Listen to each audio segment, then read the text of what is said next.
എന്തിനാ നമ്മൾ ടെസ്റ്റ് ചെയ്ത് നല്ലത് എപ്പോഴേലും. പക്ഷെ അവിടെ അങ്ങനെ ഒരു ഭയങ്കര ഒരു സംസ്കാരം തന്നെ ഉണ്ടല്ലോ, ആളുകളെ മീറ്റ് ചെയ്യുന്നു, ഡേറ്റ് ചെയ്യുന്നു, മറ്റേ ലിവിങ് ടുഗദർ നടത്തുന്നു, അങ്ങനെ അതൊക്കെ അവിടെ നിന്നല്ലേ തുടങ്ങുന്നത്. അതെ, ഈ മീറ്റ് ചെയ്യാനും ഡേറ്റ് ചെയ്യാനും ലിവിങ് ടുഗദർ ചെയ്യാൻ വീട്ടിൽ നിന്ന് പുറത്തു പോകണ്ടേ?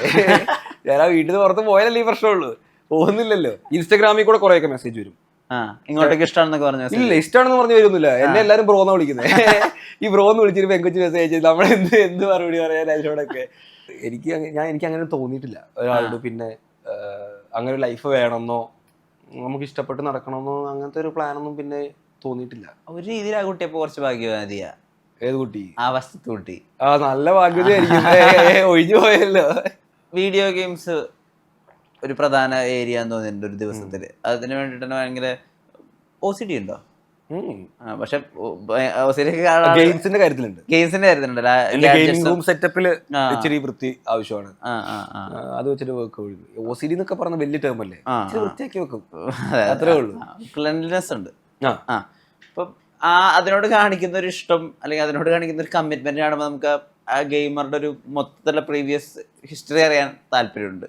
എവിടെന്നാ ഈ വീഡിയോ ഗെയിംസിനോട് ഇഷ്ടം തുടങ്ങുന്നത്? ചെറുപ്പകാലം തൊട്ട്. അതെനിക്ക് തോന്നുന്നു പണ്ടേ ഉള്ള സംഭവം. നമ്മള് അതായത് TV കണക്ട് ചെയ്തിട്ട് നമ്മള് ചിപ്പൊക്കെ കുത്തി കീബോർഡൊക്കെ കണക്ട് ചെയ്ത് അവിടെ തുടങ്ങിയ പരിപാടി. അന്ന് കളിച്ചിരുന്ന ഗെയിം കോൺട്ര. അത് നമ്മൾ ആരെ കളിക്കാതെ, നമ്മളെല്ലാരും കളിച്ചിട്ടുള്ള ഗെയിം ആയിരിക്കില്ലേ കോൺട്ര. അവിടെ ഇവോൾവ് ചെയ്ത് ഇവിടെ ഈ ഒരു ഇപ്പം ഞാൻ അങ്ങനെ ഗെയിമർ, പ്രൊഫഷണൽ ഗെയിമർ ഒന്നുമില്ല. പക്ഷെ എനിക്ക് സന്തോഷമുള്ള സംഭവം അത്. ഗെയിം കളിച്ച ടൈം സ്പെൻഡ് ചെയ്യാൻ ഗെയിമിന്റെ കൂടുതൽ ഇരുന്ന് ഞാനിങ്ങനെ ഒരു ആർക്കേഡ് ഗെയിമൊക്കെ എടുത്ത് അല്ലെങ്കിൽ ഒരു സ്റ്റോറി ഗെയിമൊക്കെ എടുത്ത് അത് ഫുള്ളി ഇരുന്ന് ഫിനിഷ് ചെയ്ത് അടുത്ത ഗെയിം പർച്ചേസ് ചെയ്ത് അതും കളിച്ചിരുന്ന് അതൊക്കെ എനിക്ക് ഇഷ്ടമുള്ള പരിപാടിയാണ്. അതിനൊന്നും എനിക്ക് സമയവും ഇല്ല, പ്രശ്നങ്ങളും ഇല്ല. വേണേ രാവിലെ 6 മണിക്ക് എണ്ണിച്ചിരുന്ന ഗെയിം കളിച്ചു കൊടുക്കാം. അതൊക്കെ എനിക്ക് ഈസിയാ. വൈസ് സിറ്റി കാലഘട്ടം ഉണ്ടായിരുന്നോ? ഏതാ? GTA Vice City. പിന്നെ അതൊക്കെ കമ്പ്യൂട്ടറിലുള്ള സമയമല്ലേ വൈസ് സിറ്റി എന്നുള്ളത്. അത് കഴിഞ്ഞ് സാൻ ആൻഡ്രിയാസ് വന്നു, GTA 5 വന്നു, ഇപ്പൊ 6 വരാൻ പോകുന്നു. ഗെയിംസ് എനിക്ക് ഭയങ്കര ഇഷ്ടമാണ്. ഗെയിംസ്, ഡോഗ്സ്, കാസ്, ഇതാണ് എന്റെ ഒരു മെയിൻ ആയിട്ടുള്ള സംഭവം. ഇത് കഴിഞ്ഞിട്ടേ നമുക്ക് ലൈഫിൽ എന്തുള്ളൂ. ഏറ്റവും ക്രാക്ക് ആകാൻ പറ്റിയ ഒരു ലെവലുള്ള ഗെയിം ഏതായിരുന്നു? ക്രാക്ക് ചെയ്യാൻ ബുദ്ധിമുട്ടുള്ളതാണ്. ക്രാക്ക് ചെയ്യാൻ ബുദ്ധിമുട്ടുള്ള ഒരു സ്റ്റോറി ഗെയിം എന്ന് പറഞ്ഞ് കളിച്ച ഒരു ഗെയിം ഉണ്ട്, റെഡ് ഡെഡ് റിഡംപ്ഷൻ എന്ന് പറയും. അതൊരു വിഷയം ഗെയിമായിരുന്നു. നമുക്ക് എങ്ങനെ ചൂസ് ചെയ്യണം എന്നൊക്കെ ചില സമയത്ത് ഡൗട്ട് വരുന്ന ഒരു ഗെയിം. അത് ബ്രോന്ന് കളിച്ചിട്ടുണ്ടോ? രണ്ട് സിറ്റുവേഷൻസ് ചൂസ് ചെയ്യണം എന്നുള്ളത്. ഞാൻ നന്നായിട്ട് സ്റ്റോറി മോഡിൽ ഇരുന്ന് സ്റ്റോറി അനലൈസ് ചെയ്തൊക്കെ കളിച്ച് ഫിനിഷ് ചെയ്ത് പുള്ളി എല്ലാവരും നമ്മുടെ മിഷൻസ് ഒക്കെ തീർക്കാൻ വേണ്ടി അറ്റത്തെത്തുമല്ലോ. ഞാൻ ഇങ്ങോട്ടുള്ള എല്ലാ ലെവൽസും തീർത്ത് പതുക്കെ എല്ലാം എക്സ്പ്ലോർ ചെയ്തിട്ടൊക്കെ മണ്ടയ്ക്ക് കയറുള്ളൂ. അപ്പോൾ അതെനിക്ക് ഭയങ്കര ഇഷ്ടമുള്ള ഗെയിമാണ്. ഇപ്പോഴും ഞാനത് കഴിഞ്ഞിട്ട് പിന്നെ എല്ലാം റേസ് ചെയ്ത് റീഇൻസ്റ്റാൾ ചെയ്ത് ഒന്നേന്ന് തുടങ്ങും, പിന്നെ പുതിയ സ്റ്റോറി തുടങ്ങും. കളിച്ച് തന്നെ പിന്നെയും കളിക്കാൻ ഇഷ്ടമാണ്. ടൈം പാസ് അല്ല, അതെനിക്ക് ഇഷ്ടമുള്ള പരിപാടിയാണ്. അത് വെച്ച് വർക്ക്ഔട്ട് ചെയ്തിരിക്കും. പുസ്തക വായന, ബുക്സ് വായിക്കും. ഞാൻ ഒരുപാട് ബുക്സ് വായിക്കും. എനിക്കിഷ്ടമാണ് ബുക്സ് വായിക്കാൻ. ഞാൻ കുറെ ബുക്സ് വായിച്ചിട്ടുണ്ട്. അപ്പോൾ അത് ഈ ബുക്സ് വായിച്ചു കഴിഞ്ഞാൽ കുറെയൊക്കെ ഇൻഫർമേഷൻ നമുക്ക് തലയിൽ കിട്ടും. എന്താ ബുക്സ് വായിക്കുന്നത് ഏറ്റവും ഇഷ്ടമായ? ഈ ഇമാജിനേഷൻ അല്ലെങ്കിൽ അത് കുറച്ചുകൂടി അതൊക്കെ വായിച്ച സമയം കളയത്തുള്ളൂ. നമ്മള് കമ്മ്യൂണിക്കേഷൻ, മണി, അങ്ങനത്തെ കാര്യങ്ങൾ മാത്രം. റിച്ച് ഡാഡ് പുവർ ഡാഡ് അവിടെ നിന്നാണോ തുടക്കം? അല്ലല്ല, സ്റ്റാർട്ട് പുവർ ഡാഡൊക്കെ നമ്മൾ അതിനിടയ്ക്ക് എപ്പോഴേക്ക് വായിച്ചു പോകുന്നില്ല. How to talk to anyone, അങ്ങനത്തെ കമ്മ്യൂണിക്കേഷൻ ആയിട്ടുള്ള ബുക്സ് ഒക്കെ ഉണ്ട്. അതൊക്കെ നല്ല setup. How to make friends, അങ്ങനെയൊക്കെയുള്ള. ഹൗ ടു മേക്ക് ഫ്രണ്ട്സ് വേണ്ട, ഹൗ ടു മേക്ക് മണി വേണം നോക്കാം. ഫ്രണ്ട്സ് ഒന്നും ഉണ്ടാക്കുന്നില്ല. How to talk to anyone എന്ന് പറഞ്ഞൊരു ബുക്ക് ഉണ്ട്. അത് 92 techniques to speak to anyone എന്നുള്ള രീതിയാണ്. അതൊക്കെ നല്ലതാ, സെയിൽസിനെ ഹെൽപ്പ് ചെയ്യും കമ്മ്യൂണിക്കേഷൻ ഡെവലപ്പ് ചെയ്ത് കഴിഞ്ഞാൽ. അങ്ങനത്തെ ബുക്സ് ഒക്കെ വായിക്കും. കാർസ് ഇപ്പൊ തൊട്ടാ ഏത് പോയിന്റ് തൊട്ടാ ജീവിതത്തിൽ ഒരു ഫാന്റസി ആയിട്ട് അല്ലെങ്കിൽ ഒരു ഫാസിനേഷൻ ആയിട്ട് തോന്നി തുടങ്ങിയത്? ചെറുപ്പത്തിൽ ഫസ്റ്റ് വണ്ടി നമ്മള് NFS ഒക്കെ കളിച്ചു കൊടുക്കുന്ന കാലം ഉണ്ടല്ലോ. പിന്നെ ഞങ്ങള് ഇവിടെ ഞാൻ പറഞ്ഞില്ലേ ഇൻസ്റ്റഗ്രാമിലൊക്കെ നമ്മൾ കാണിക്കാത്ത വണ്ടികളുണ്ട്. ഞങ്ങളുടെയൊക്കെ ചില പ്രൊജക്ട് എന്നൊക്കെ പറയുന്നത് ആ NFSന്റെ ലുക്സ് ആക്കി എടുക്കുക എന്നുള്ള ഇതൊക്കെ ഉണ്ട്. വണ്ടികൾ നമ്മൾ തന്നെ ബിൽഡ് ചെയ്യും. വണ്ടിപ്പണി അറിയാം. പിന്നെ എന്റെ കൂടെ നടക്കുന്ന കുറച്ച് പേരുണ്ട്, അവർക്കും വണ്ടിപ്പണി അറിയാം. വണ്ടികളോട് താല്പര്യമുള്ള ആൾക്കാരെ കൂടെയുള്ളത്. ഇപ്പൊ ഞങ്ങളുടെ നല്ല പ്രൊജക്ട് വരുന്നുണ്ട്. സൂൺ ഇനഫ് പറ്റുമെങ്കിൽ നമുക്ക് കേരളത്തിൽ വണ്ടി കൊണ്ടുവരാം. ഫസ്റ്റ് ഡ്രൈവ് ചെയ്യുന്ന ഫസ്റ്റ് ഡ്രൈവ് ചെയ്യുന്ന ഇവിടെയായി സ്കോപ്പിയോ അല്ലേ. എന്റെ ഫ്രണ്ടിന് ഒരു സ്കോപ്പിയോ ഉണ്ടായിരുന്നു. അത് ആദ്യമായിട്ട് സ്കോപ്പിയോ സാൻഡ്രോ, ഹുണ്ടായി സാൻഡ്രോയും ഒരു സ്കോപ്പിയോയും, അതാണ് ആദ്യമായിട്ട് ഡ്രൈവ് ചെയ്യുന്നത്. അത് വണ്ടിപ്രാന്ത് നമ്മളുടെ ആമ്പിള്ളേർക്ക് ഒരു പോയിന്റ് ചെയ്യുമ്പോൾ ഡെവലപ്പ് ആകുന്നേ നമുക്ക് എല്ലാവർക്കും ഇഷ്ടപ്പെടും. നമുക്ക് പെൺപിള്ളേരെക്കാൾ കൂടുതൽ ഇഷ്ടപ്പെടാൻ പോകുന്ന വണ്ടികളാണ്. ഒരു പെണ്ണിനെ നോക്കത്തില്ലായിരിക്കും ചിലപ്പോൾ. പെണ്ണ് കൊള്ളാലെന്ന് പറഞ്ഞാൽ ഒരു നല്ലൊരു വണ്ടി പോയി നോക്കിയാ ദാറ്റ്സ് എ ഗുഡ് കാർ, ആ ഒരു രീതിയിൽ നമ്മൾ താഴെയിരിക്കുമല്ലോ. മോസ്റ്റ് ഓഫ് ദ ആമ്പിള്ളേർക്കും ആ ഒരു സെറ്റപ്പാ. വണ്ടികളോട് എല്ലാവർക്കും ഭയങ്കര താല്പര്യമായിരിക്കും. ഫാസ്റ്റ് ആൻഡ് ഫ്യൂരിയസ് ഫാൻ ആയിരുന്നോ? ഫാസ്റ്റ് ആൻഡ് ഫ്യൂരിയസ് ഫാനൊക്കെ ഡെഫിനറ്റ്ലി ആണല്ലോ, അത് ആരാ ഇല്ലാത്തത്. ഈ വണ്ടികൾ അങ്ങനെ സിനിമയെ കൊണ്ടും ഇഷ്ടപ്പെട്ടൊന്നുമല്ല, പക്ഷെ ഒരു സിനിമ കണ്ട് നല്ലൊരു സെറ്റപ്പ് ഒരു വണ്ടി ഉണ്ടെങ്കിൽ നമുക്ക് നമ്മുടെ വണ്ടി അതുപോലെ ആക്കിയാൽ കൊള്ളാമെന്നൊരു പ്ലാനിങ്ങിൽ വെറുതെ ഒരു വണ്ടി എടുത്തിട്ട് ഞങ്ങൾ അങ്ങനെ ബിൽഡ് ചെയ്യും. അപ്പൊ ഈ ജെയിംസ് ബോണ്ട് ഡാഷ് മാർട്ടി മേടിക്കണം എന്നൊക്കെ തോന്നിയിട്ടുണ്ടോ? അതിനുള്ള മറുപടി ഞാൻ പറയുന്നില്ല, അത് ഞാൻ കാണിച്ചു തരാം. ആസ്റ്റൺ മാർട്ടിനൊക്കെ നല്ല വണ്ടിയാണ്, ഇഷ്ടമുള്ള വണ്ടിയാണ്. ചിലപ്പോ കൈ കാണുമായിരിക്കും, ചിലപ്പോ കൈ കല്യാണം നടക്കാനും നടക്കാതിരിക്കാനും എല്ലാം ഞാൻ വിട്ടു പറയുന്നില്ലേ, എല്ലാം വിട്ടു പറയാൻ ത്രില്ല് പോയില്ലേ. അതും ശരിയാ.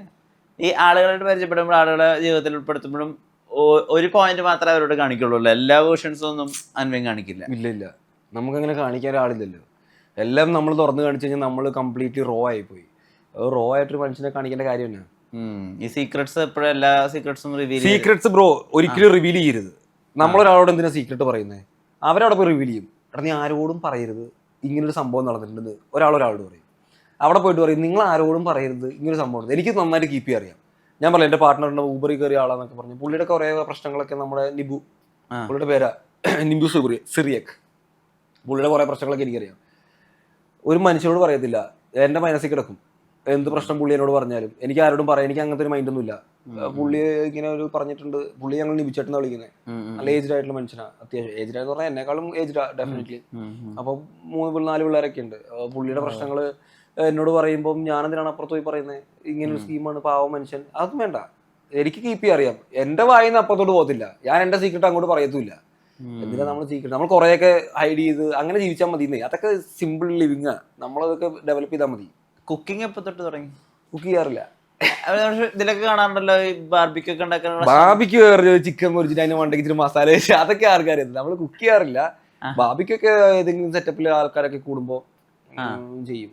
ഞാൻ ആൾക്കാർ കൂടും കേട്ടോ, എൻ്റെ കൂടെ ആൾക്കാരുണ്ടാവും. ഈ നടക്കുന്ന ഫ്രണ്ട്സ് അല്ല എന്നുള്ളത് വിസിറ്റ് ചെയ്യാൻ വരുന്ന ആൾക്കാരൊക്കെ വീട്ടിലുണ്ടാവും. നമ്മൾ രാത്രി ചില്ലടിക്കും. പ്രായം ഇങ്ങനല്ലേ, നമ്മൾ ചില്ലടിക്കണമല്ലോ. ആ സമയത്ത് ബാർബിക്യൂ ആണെങ്കിൽ ബാർബിക്യൂ വെക്കാം, വല്ല ബീഫ് വറക്കണമെങ്കിലോ സ്റ്റേക്ക് ചെയ്യണമെങ്കിലോ വി ക്യാൻ ഡു ഇറ്റ്. അല്ലാണ്ട് ഞാൻ നടന്ന് ചോറുണ്ടാക്കി കറി ഉണ്ടാക്കി ആ സെറ്റപ്പ് ഒന്നുമില്ല. ഈ കൺട്രോൾഡ് ആയിട്ട് മദ്യപിക്കാൻ എപ്പോഴാണ് തുടങ്ങിയത്? ചെറുപ്പം തൊട്ട് എങ്ങനെ? മദ്യപാനം ഒന്നുമില്ല. മദ്യപാനമൊക്കെ വെറുതെ നമ്മള് റീൽസ് കാണുന്ന മാത്രമേ ഉള്ളൂ. അല്ല, അവിടെ എനിക്ക് സ്റ്റോക്ക് ചെയ്യാൻ ഇഷ്ടമാണ് കള്ളൊക്കെ. അതായത് വീട്ടിലൊരാൾ കയറി വരുമ്പോ കുറെ കുപ്പി, അവർക്ക് എന്താണ് വേണ്ടത്. അപ്പൊ ബ്രോ വരുമ്പോ ബ്രോയ്ക്ക് വേണ്ട വിസ്കി എൻ്റെ ഉണ്ടാവും. അങ്ങനെ ആ ഒരു താല്പര്യം എനിക്കുണ്ട്.